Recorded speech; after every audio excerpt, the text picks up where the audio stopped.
Thank you, Wen. We are now recording. Um, two announcements this morning.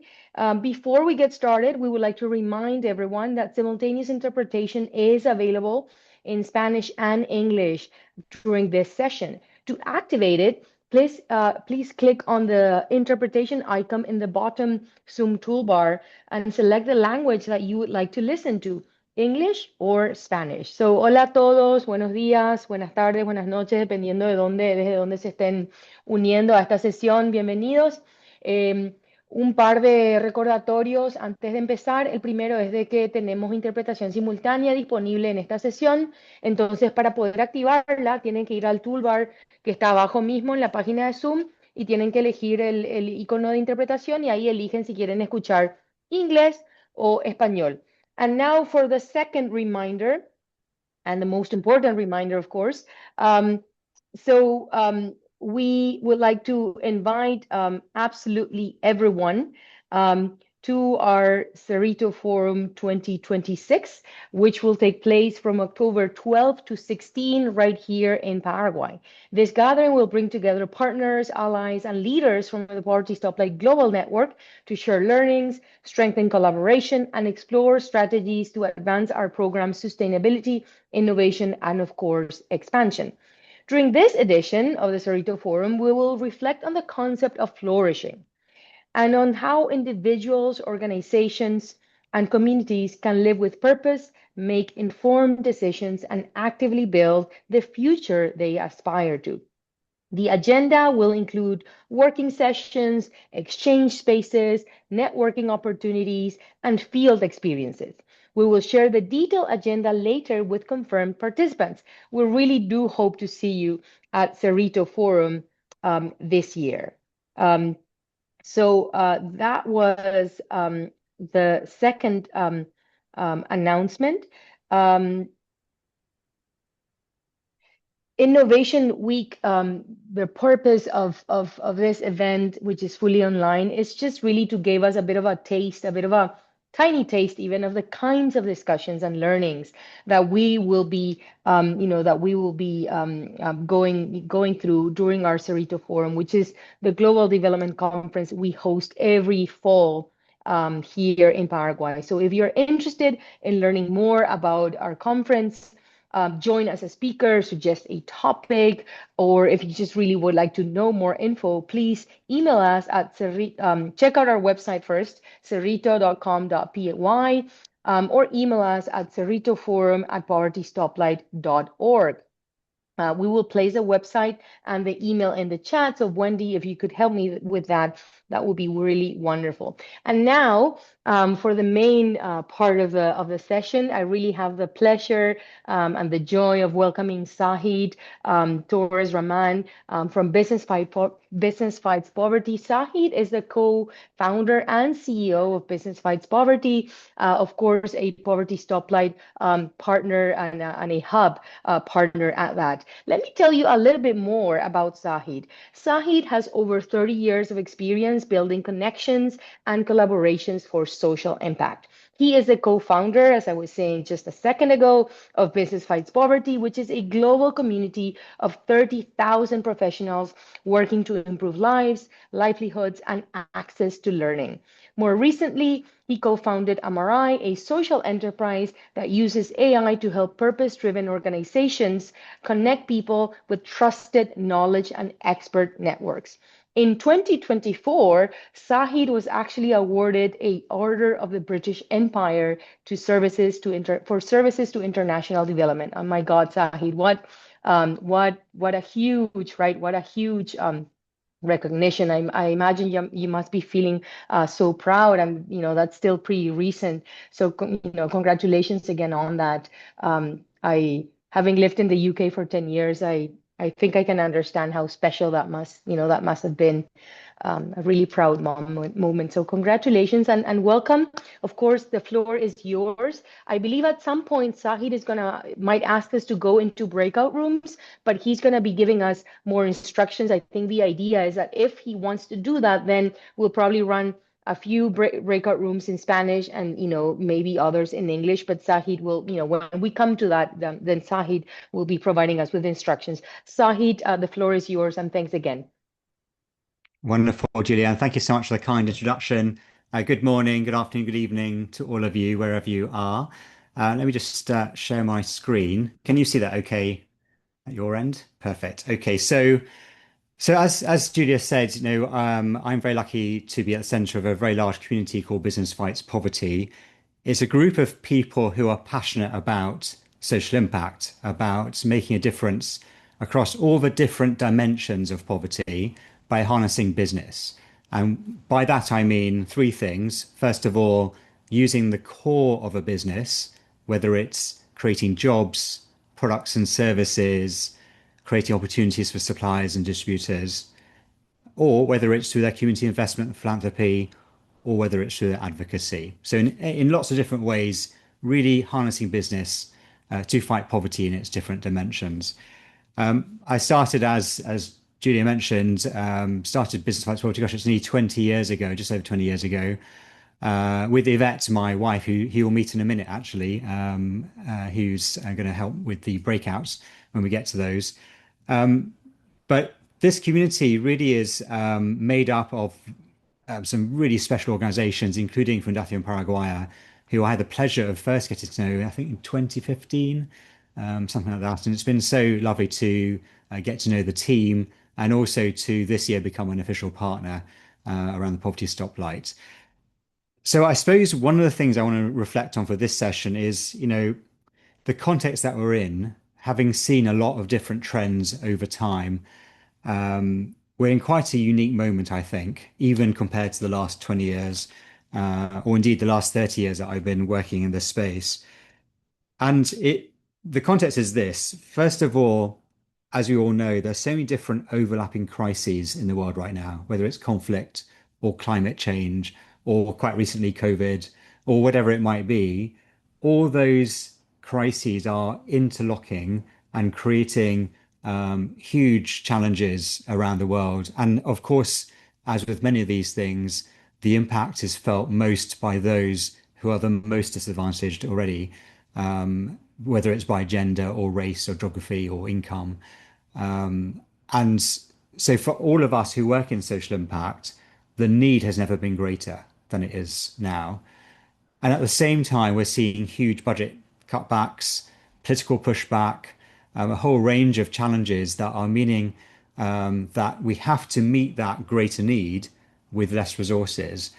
And I would say, in a nutshell, what we're hearing most from across our community is this idea that we have to do more with less. To put it very bluntly, we have to do more with less. But I think what's amazing about the community is the attitude that all of you and all of our community bring to this issue and this challenge is to ask a very different question, which is how do we stay ambitious in the context of crisis and constraint? How can we actually do more in the current context? And the reason I talk about this is the context in which AI has landed. And AI has this ability to give us a superpower as social impact organizations to do more with less, to be more ambitious. And we've certainly seen that across our community, and we're also embracing it ourselves as a way to try and live up to the moment, I guess. For us at the organization, Business Fights Poverty, as a community, there's three things that we do with that community. One is we help people find each other. We help them engage in new partnerships, maybe bring together different sources of finance, but essentially try and work together on different issues. The second is we try and help our community learn about what works and implement that in their own activities. And third, we help them deliver more effectively with bigger impact, bigger scale. And AI in these three contexts is just absolutely phenomenal.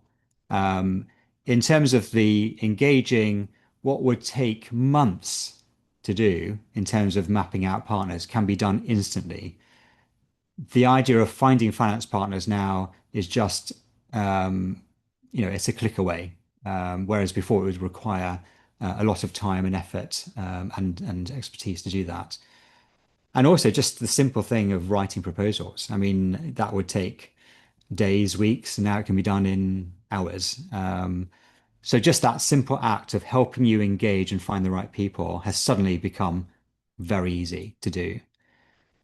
On the learning side, the ability to take a vast body of knowledge and data and information and experience and understand what that means and distill it again can be done very rapidly. I mean, for our sessions, we often we'll produce summaries of all our events. That used to take days. Now it can be done within a fraction of the time, which means we're taking all that insight and making use of it, understanding patterns for organizations like Fundación Paraguaya, who sit on vast amounts of data. Learning just becomes so much more cost effective and possible to do. And then disseminating that in any language is just available to everyone now. And then finally, delivery, for a lot of us, we just have to become much more efficient in delivery, free up frontline staff time, personalize the support that we give, and also innovate, create new products and services, scale what we're doing. So in all for us in these three areas, AI has been absolutely transformative. But I think the biggest learning for us is that human must be front and center of all of this. So for engaging, AI can't build the trusted relationships that humans can. The complexity of bringing together different partners is a uniquely human skill. Aligning interests, managing how complex humans can be, developing shared strategies, all that must be done by humans front and center. For learning, we have to ask the right questions, and humans obviously, we know what questions to ask because we have the experience and the understanding of what matters in the real world context. Interpreting what the AI might produce and infusing that with our own lived experience is again a uniquely human ability. And finally, and perhaps most importantly, bringing in diverse voices, making sure people are heard in those lessons, in those, in what we take out of all the data that we're collecting, putting people at the center of that. And for delivering, navigating complexity, it's all very well AI can give you a strategy, but actually, how do you implement it in the real world? How do you adapt it to reality? And essentially, how do we ensure empathy and care and understanding and compassion in how we deliver? So I suppose one thing we found is, yes, AI is a superpower, but it doesn't take away the responsibility of humans to be in the lead and driving forward its application in the work that we all do.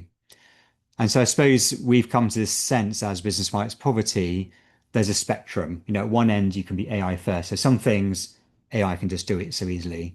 At the other end, there are some things that only humans can and should do.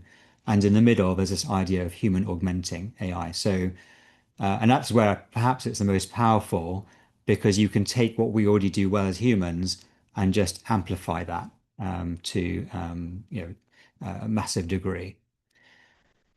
So in terms of just to give you some practical examples of how we've been using AI in our work, in the engaged side, we're working with one of our partners to help them find financial partners who can scale their projects around the work they're doing in a couple of African countries. We're using AI to help us identify people, to help take the body of experience that's been gathered to craft the narrative and the messaging and sharing insights.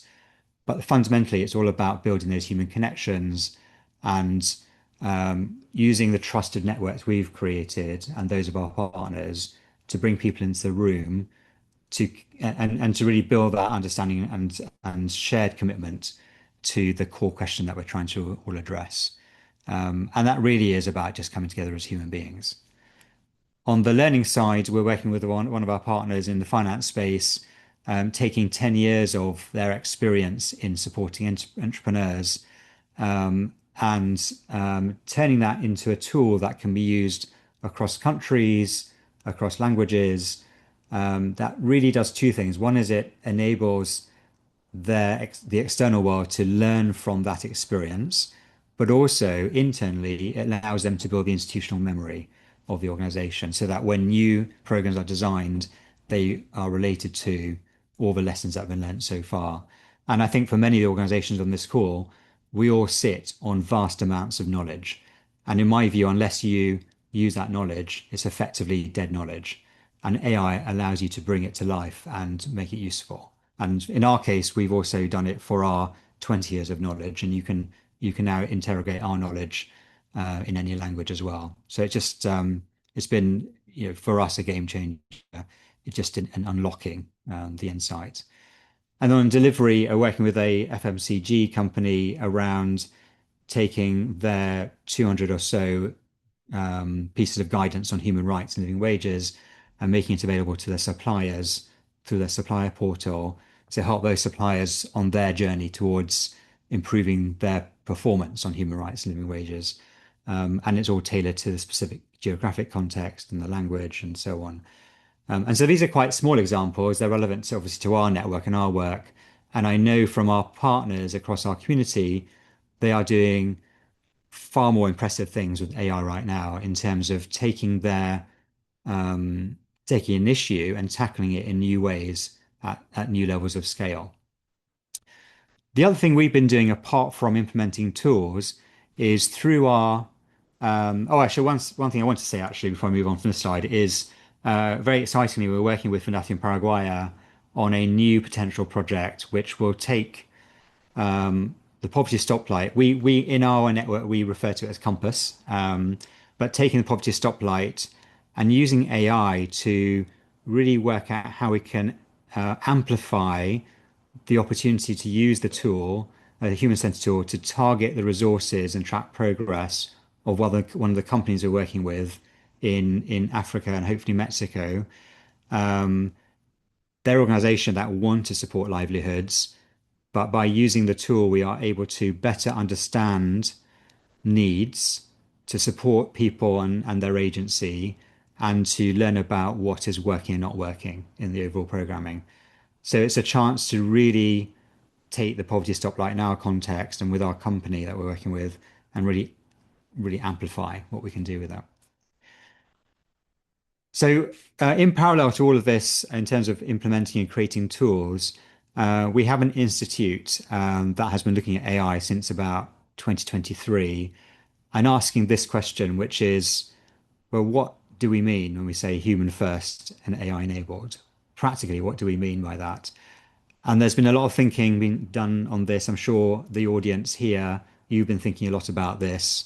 I know there's other sessions looking at how we lead with humanity in this space. We recently did an event with the University of Cambridge looking at this topic, and we've held several events over the years. And we've tried to start to distill a framework for thinking about what we mean by human first and AI enabled. And I want to share with you sort of a work in progress framework, which I refer to as the SHAPE framework. But the S in SHAPE is being system aware. So that's recognizing that when you bring AI into a new environment, that environment is not neutral and AI is not neutral. So you enter a situation where you have huge discrepancies in connectivity, digital literacy, by potentially region, by gender, by race, all sorts of different dimensions. On top of that, you've got constraints around compute, data governance, linked to that data sovereignty, differences in regulation, and the capacity of that context to really maintain the systems over the long term.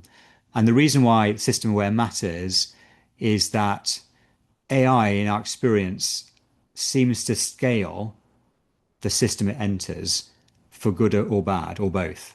So it strengthens the strong bits and it aggravates the inequalities that exist.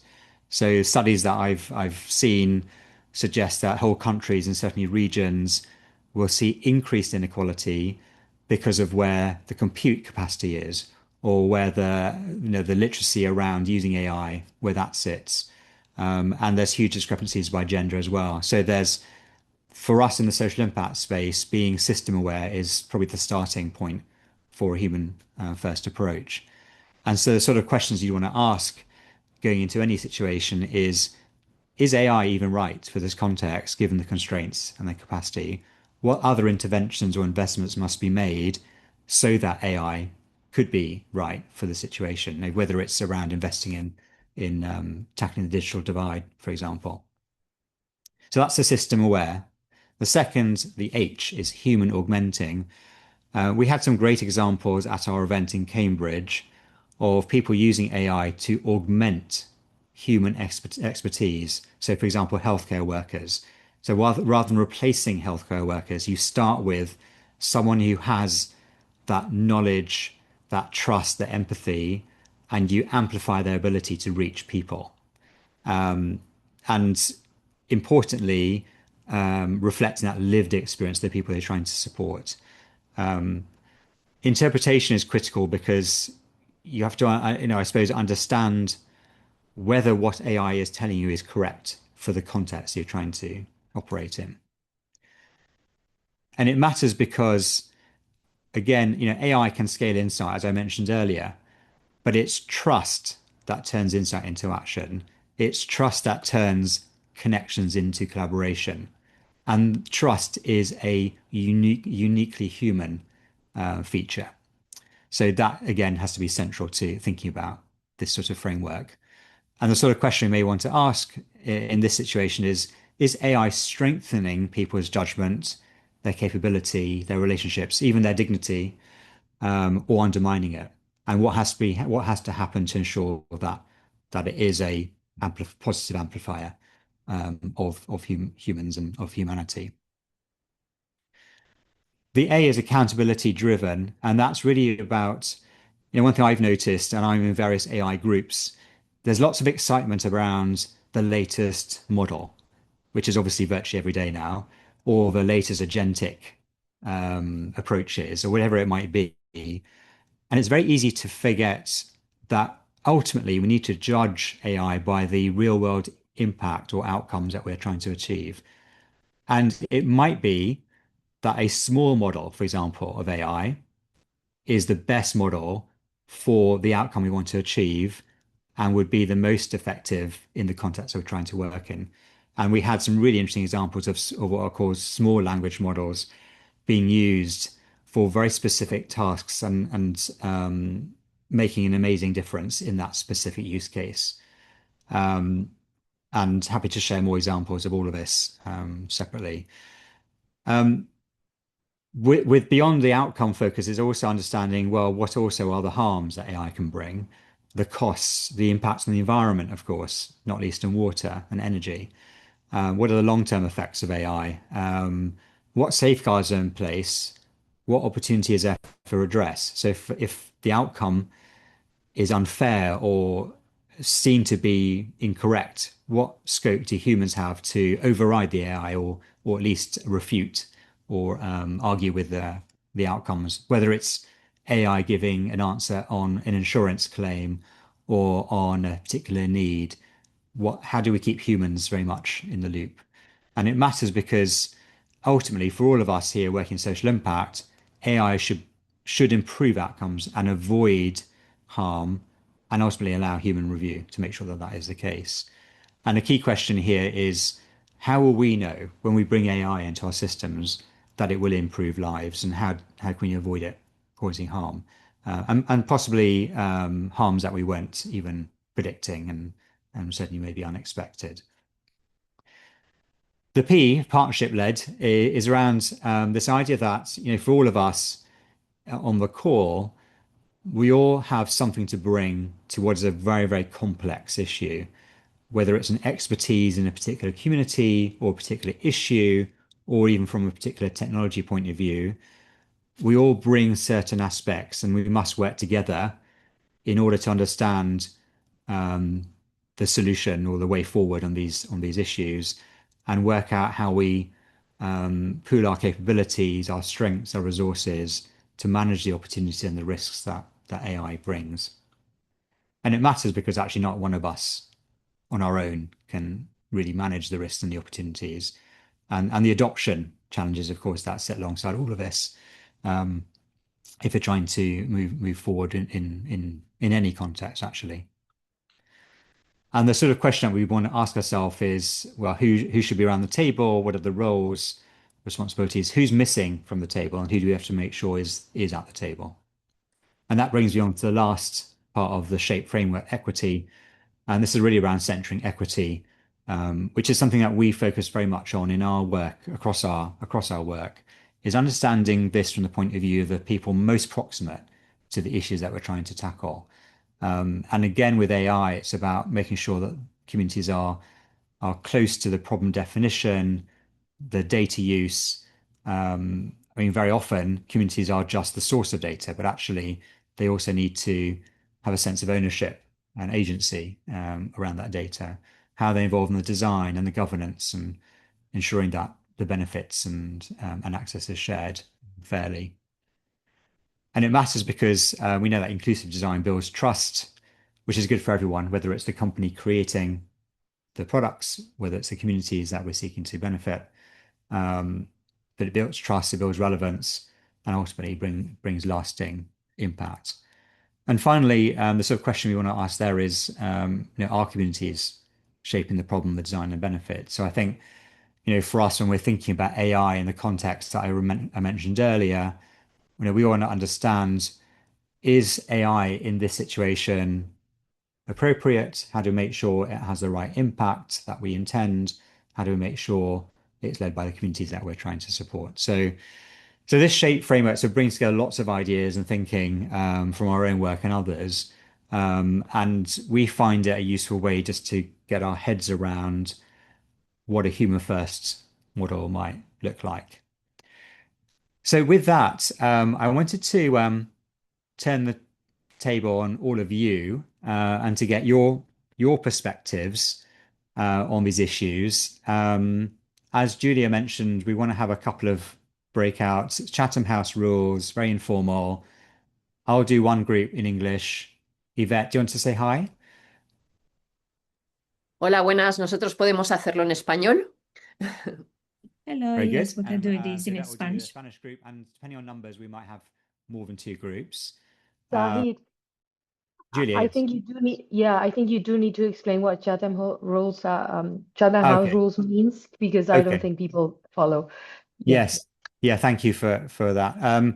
So Chatham House rule is essentially, it means you can say what was said, but you can't say who said it. So you can say something was said, but you can't say who said it. So it's about protecting the identity of people so we can have a safe space conversation around these issues. So if you can all respect that, that would be great and enable a more honest conversation. So, Julia, I think we're going to invite people to move into groups. And then what we'll do is at the end, we'll all come back together and we can have a conversation. If you've got any questions or any other thoughts, we can come back to that. And then we're going to close out, Julia, on the hour with you sharing some perspectives from the Fundación Paraguaya around your use of AI. How many breakout rooms would you like then? We have 33 people online at the moment. Should we maybe have three, do you think? Or maybe two. I mean, or two two in even. English and two in Spanish. Did you say 2 and 2? Yeah. Okay, so four in total. If you get a feel for, language-wise, would there be more people in favor of one language than another in the group, from what you can see? So we do. From what I can see,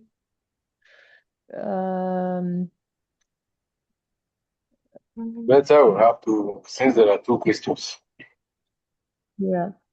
Okay, so let's do groups. I'm gonna. Yeah, maybe half and half. I mean, the beauty is, Yvette, you could do Spanish English, right? In your group, I could do both. Nico could also handle both languages. If we end up with people, that are, say, English speaking in a Spanish group, or you know. I mean, Okay. what we can do is people could self-select. I could create the breakout rooms and say Spanish 1, Spanish 2, English 1, English Okay. 2. I Brilliant. already have Yeah. the breakout rooms created. cool. I just need to activate them. So once you guys are ready, let me know and I can do it. Great. While we're doing this, perhaps people in the chat, you can just introduce yourself, say where you're joining from, any perspectives, and I'm sure we're going to gather all those comments as well. So if you've not yet done it, just introduce yourself. Put your LinkedIn profile link if you want to network as well. Okay, so all the breakout rooms are open, so you can join Spanish 1, 2, English 1 or 2. Brilliant. Very good. And we'll paste these Cover questions in the later. chat as well. So I'll stop sharing now. Very good. Okay. So if you go onto the icon that says breakout rooms and click there, you can scroll down to the bottom and there's all the rooms. You just click on the language you want to join. Okay.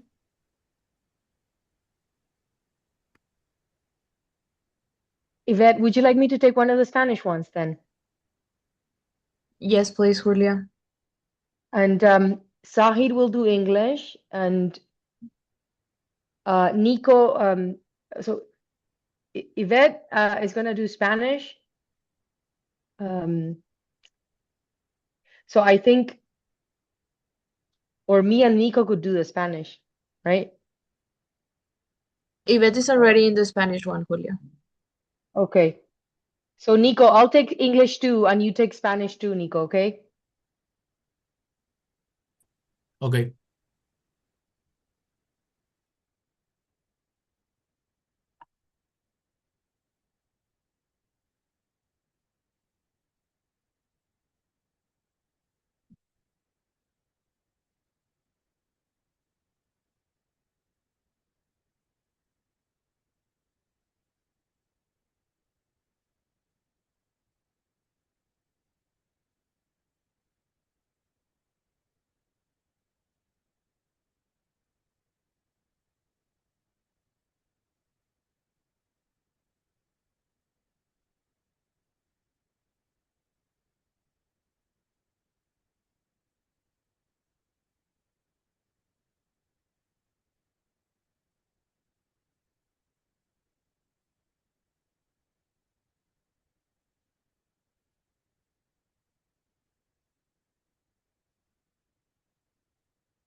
I think that one of the things that has been a huge opportunity, but also a challenge within the poverty stoplight methodology and structure, is how do we really maximize the incredible amount of data that can be embedded within that system. And I think we're just beginning to see how, at a very basic level and an obvious level, but how AI can help with that. So just at the level of being able to capitalize on one of the key messages, which is what we're providing is real-time data. So to be able to cut down the time that it takes to analyze what is written into this platform, and which actually improves the practice of it, because it is an area which I think has consistently been overlooked.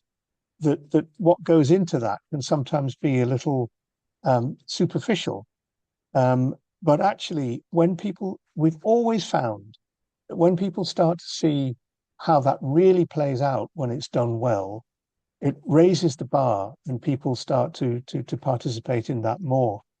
Where that's having an impact, or where it certainly could have an impact on the public sector, is that, and I don't know what it's like in other parts of the globe right now, but here in the UK, there is a sense in which there's a huge recognition that the public sector needs massive reform, that its attempt to deal with the welfare state is getting ever more difficult for it to manage. And it's been good at the rhetoric, but very, very, very bad at tuning into possibilities. I think where this becomes a game changer, and where we've seen a little bit of this, now this isn't necessarily related directly to AI, but you can see how AI would massively enhance this process, is where you can get those people together with the data and the people that have provided it, and they understand that that data has come from a few days ago and not 6 months processing of government Office of National Statistics type approaches to building policy. So then it becomes a completely mutually beneficial process, which is not reactive, but it's much more around co-producing solutions. And it starts to embed the concept of iteration and continuous learning. So taking on board what we heard about the pros and cons of how AI would enhance this process, I think that's where the direction of travel will be, certainly for us engaging with the public sector in particular, because they are the ones that commission, they're the ones that do the heavy lifting, they're the ones that should understand where the partners are and how to harness them. So that was my thought. Thank you. Thank you, Rob. And I think you've also actually answered even the second question, which is, what are the biggest opportunities to use AI, right, to scale the poverty stoplight and deepen its impact? And I think this is exactly what you're saying. We could use AI to really have a better, read, quote unquote, of the data, right? Because a lot of our organizations do not have infinite capacity for data analysis, right? So yeah, and so thank you, Rob, for that. Would anyone else like to go? So the question is, where could AI help us stay ambitious in a context of crisis and constraint? And thinking about that, what examples have you seen or even tried? And what are the biggest opportunities to use AI to scale the stoplight and deepen its impact? What would it take to do this well and responsibly? So these are really, really good questions, especially when we're thinking about the context right now, Rob, right? And what you were saying about government and this context of polycrisis almost. Would anyone else like to go? Arvind or brilliant. So I'll just give two experiences. One is so I'm I'm a external faculty for some business schools, and I've been able to use AI in my simplest of most boring courses of accounting and uh, introduction to finance, and give them real life examples, fitting in with what I'm explaining. And suddenly, all my students want to be finance experts. They've been so motivated because they're getting recent examples.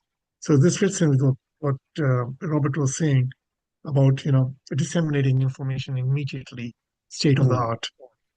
Uh, the second thing is I was involved with I wrote a report for UPU. UPU is Universal Postal Union, which confederates all the postal offices all over the world. And it was on how to spread financial inclusion using AI. Um, and there, we talked essentially about human agent collaboration, which Zahir was speaking about as human augmentation through AI. So I'll give you an example of a suggestion which I made. So this whole report was written using AI. Okay, I had to correct it. It was a lot of work for correcting AI wherever it was going wrong. But I wrote that report, and the examples which I gave, for example, was imagine a postman. And a postman is in a crisis because nobody's writing letters anymore. So they're trying to diversify. So imagine a postman, he's in the financial service sector, he's going to a customer, and the customer says he has a problem. And AI is listening and immediately telling him, hey, for this problem, why don't you recommend a micro insurance solution? Okay. So the trust and empathy have been created right there, and immediately the postman is giving the response to what the person really needs. So that's my take on both sides as an example from my individual work and one for what the So, post is doing. so the report was compiled with using AI, and then It was as a written by it was 100% written by me and AI working together. yeah, So I asked AI how much percentage would you say is you and me? And it says it's impossible because every stage was human agent collaboration because I didn't right. agree with it. And I used all my experience and knowledge to orient the report, but the paragraph in the English was written by AI. Uh-huh. Okay. Mm-hmm. But I had to correct it again and again and again. But I was able to produce better than I would have done in the time frame, which was 1 month to write a report, but we wrote 150 pages instead of 40 pages, and I went much deeper than I would ever have gone on my own in 1 month. Oh, wow. Okay, Yeah, amazing. very Really good exciting. example. Really good Yeah. example.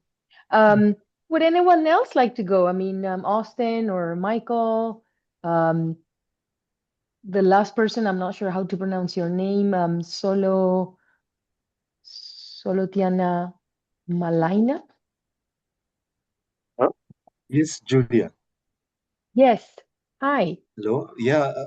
Hi, I'm Michael from Uganda, and I work with a local-based organization known as Reach Out to Mbuya Community Health Initiative.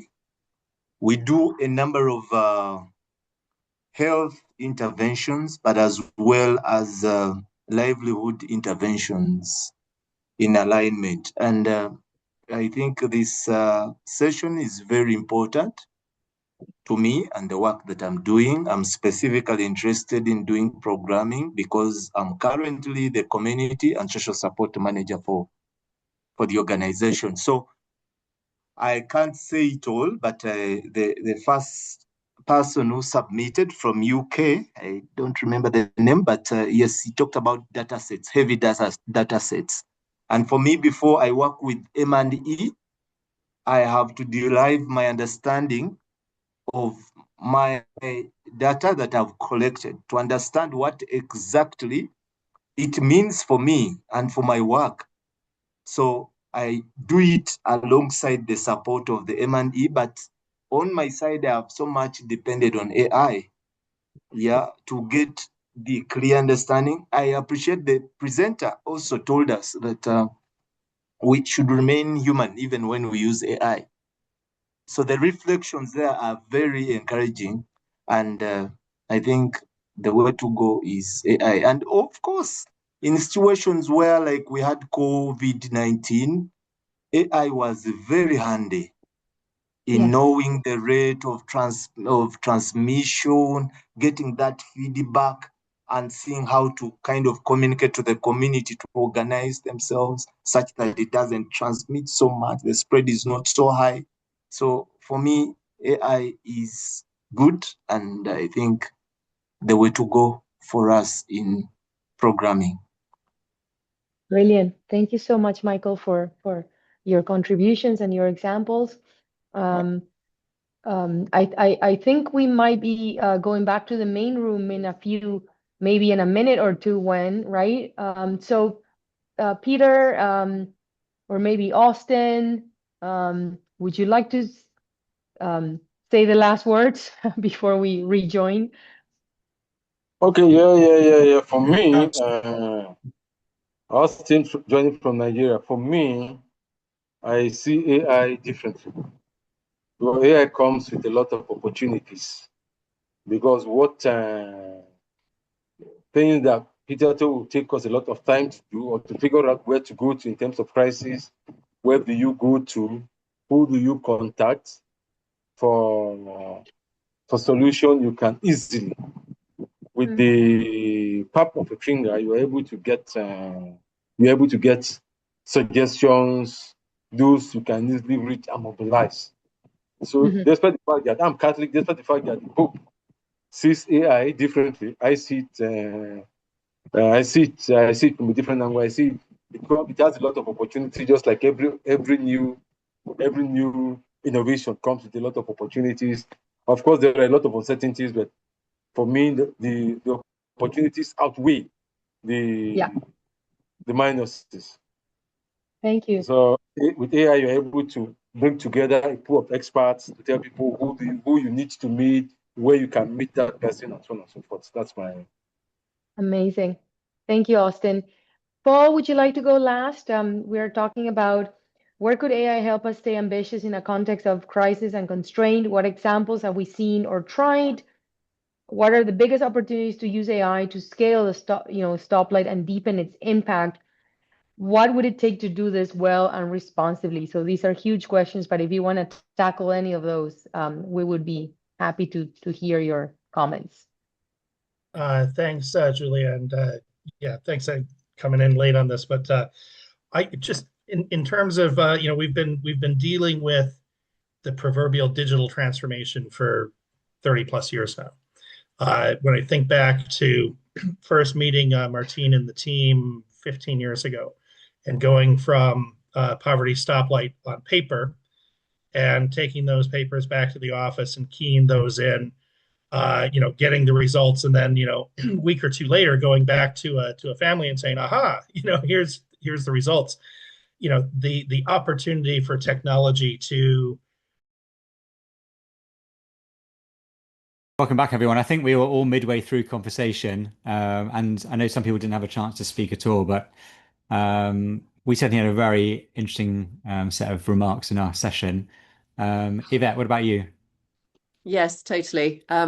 If you want, I can just do a very top highlight. I think everybody is really wanting to use AI to, make things more efficient, scale things, but there is this worry that it's going to take over the human side of things, and we all appreciated how important it is to keep people in the loop. Great, thank you. And Julia, were you Spanish too? We were doing the English too, and Okay. we had some excellent contributions. Paul was midway through his spiel when unfortunately we had to come back. But yeah, I think Rob was commenting something really, I think that we could all relate to, which is there's different capacity for AI in our organizations, right? And even there's different capacities for data analysis, right, in our organizations, which limits, how much we can actually use it and use it like you were saying, Sahid, well and responsibly, because obviously we know that AI makes mistakes. Um, regardless, we have seen some examples, and in our group, several of us were engaging with AI, to some extent. There was even a really good example of a report that was compiled, using AI, but that still needed a lot of AI, human collaboration to actually, get a report that had insight as opposed to information. Great, thank you. And who was the fourth group? There was no fourth group. It was Okay. just two English and one Spanish, I believe, in the end. Great. Well, I mean, in my group, so similar themes. So one thing that struck me was this idea that organizations, and this includes Fundación Paraguaya, sit on vast amounts of data, and turning that data into insight and then knowledge is expensive, and takes time, and AI just allows you to do that, in ways that just weren't possible before. There was a couple of people were talking about the healthcare settings and around managing the context in which AI is used. So, for example, using sort of getting a sense of what the issues are, is one thing, using transcripts and so on, but actually using it in clinical life and death situations, completely different, and much more difficult and unsure about where we use AI in those settings. But certainly a role at some level, even in those healthcare examples. We didn't really come on to too much onto the second question in our group around Fundación Paraguaya, but I don't know, maybe in the last so a few minutes we've got, Julia, maybe you want to say a bit about how your thinking is evolving within the Fundación around AI, and maybe some examples of what you're thinking right now in its application. Sure. Thank you, Sahid. We've certainly been thinking a lot about AI, of course, not least because, let's face it, there's still more than 800 million people living in poverty, and there's only, right now about 70 of us working full time at the Stoplight. There's no way we can, get this done, with a team of 70. But Martin did give us a task of ending this, and he actually means it, and we believe it. We entirely believe that we can. We are going household by household, indicator by indicator, but this is doable. And all of our partners here and elsewhere, who are doing this work with us, I'm looking at some of you right now, of course, Rob, right there in the UK, doing this with us for 10 years already. All of us involved in this work, we absolutely believe this is possible because we see the change every single day, right? So when it comes to AI, Sahid, I think, along the same lines that you were saying before, we need to use, or the idea and the hope is that we can use AI certainly responsibly and ethically, so that we can, as an enabler, right? So that we can reach more families, right? In a cost-effective manner, in a timely manner. So there is a clear role for AI, in the work that we do, particularly in the scaling up that we do. So where we see AI, and the role of AI more specifically is, if we can have AI mentors, right?